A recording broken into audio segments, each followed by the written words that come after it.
Robo న్యూస్కి స్వాగతం. ఏ రోజు సమాచారం. మున్సిపల్ కార్మికులకు 4 నెలల జీతాలు, ఈసీ, పీఎఫ్ బకాయిల కొరకు సమ్మె చేస్తున్న మున్సిపల్ కార్మికులకు మద్దతు తెలియజేసిన ప్రజాసంఘాల ఐక్యవేదిక, విశ్రాంత ఉద్యోగుల సంఘం నాయకులు. 4 నెలల నుండి జీతాలు లేక పస్తులతో గత వారము రోజుల నుండి సమ్మె చేస్తున్న కార్మికులను అధికారులు పట్టించుకోకపోవడం సిగ్గుచేటు అని తెలంగాణ స్టేట్ గవర్నమెంట్ విశ్రాంత ఉద్యోగుల సంఘం మరియు ప్రజాసంఘాల ఐక్యవేదిక నాయకులు అన్నారు. ఈ సందర్భంగా మాట్లాడిన గౌరవాధ్యక్షులు జయదేవ్ సమ్మె చేస్తున్న కార్మికులతో వెంటనే చర్చలు జరిపి వారి న్యాయమైన డిమాండ్లు పరిష్కరించాలని అన్నారు. విశ్రాంత ఉద్యోగుల సంఘం కార్యదర్శి రిటైర్డ్ ఎస్ఐ శివప్రసాద్ గారు మాట్లాడుతూ మున్సిపల్ కార్మికులకు 4 నెలల జీతాలు చెల్లించకపోవడం సిగ్గుచేటు అని అన్నారు. అధ్యక్షులు అల్లిరాజయ్య, ఉపాధ్యక్షులు బావన్లపెల్లి నరసయ్య మాట్లాడుతూ వెంటనే వారి న్యాయమైన సమస్యలు పరిష్కరించని ఎడల మా సంఘాల తరఫున వారికి సంపూర్ణ మద్దతు తెలియజేసి ఉద్యమాన్ని ఉధృతం చేయగలమని అన్నారు.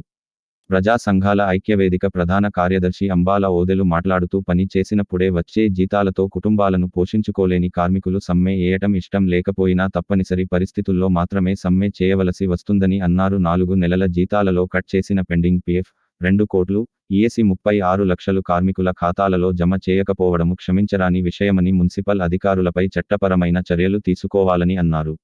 గత వారం రోజుల నుండి సమ్మె చేస్తున్న కార్మికులను స్థానిక ఎమ్మెల్యే హరీష్ రావు పలకరించకపోవడం సిగ్గుచేటు అని అన్నారు.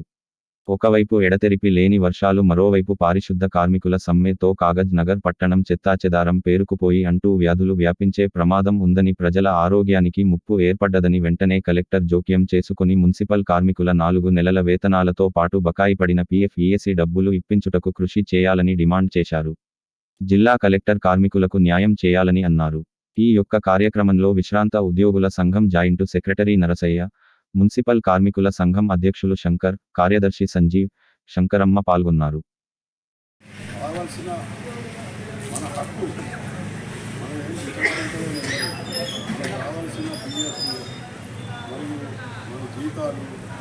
ఇవన్నీ అడిగే పరిస్థితి కూడా వచ్చిందంటే మనం మళ్ళీ దశ తెలంగాణ పోరాటానికి సిద్ధం కావాలని అనిపిస్తుంది నాకు కూడా.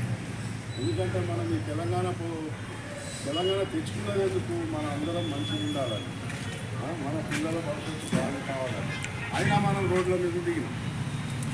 ఈ రోడ్ల మీద దించడానికి పరిస్థితి ఏంటి? రాష్ట్ర ప్రభుత్వానికి తెలియాలి. వాళ్ళు ఎన్ని నిధులు ఎక్కడికెక్కడికి కేటాయిస్తున్నారు. మరి ఈ కార్మికులకు కేటాయించి వాళ్ళ బాధలను తెలుసుకొని వాళ్ళకి సర్వ విధాల సహాయ సహకారాలు అందించాలి. ఆ విషయం గురించి జరిగిన అసెంబ్లీ ఎలక్షన్లో కూడా ఈ విషయం గురించి స్థానిక ఎమ్మెల్యే గారు కూడా మాట్లాడలేదు. ఎవరు అడగలేదు విషయం గురించి.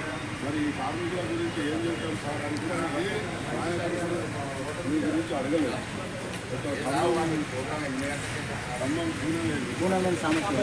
సాంబశివరావు గారు సిపిఎం ఎమ్మెల్యే గారు ఒక మాట మాట్లాడేది. కానీ ఒకళ్ళు ఉన్నప్పుడు వాళ్ళు ఎవరు పట్టించుకుంటారు? ఆ ఉన్న మనిషి కూడా వాళ్ళు ఇప్పుడు ఉన్న పాలకుల వైపే ఉన్నాడు. అయినా ఆయన చెప్పే సాయం ఎవరు చేసినట్టు కనిపిస్తలేదు. ఇక మనకు మిగిలిన పోరాట మార్గం ఒకటే. దానికి మా రిటైర్మెంట్ అసోసియేషన్ తరఫు నుంచి సర్వ విధాల మీకు మేము సహాయ సహకారాలు అందిస్తున్నాం.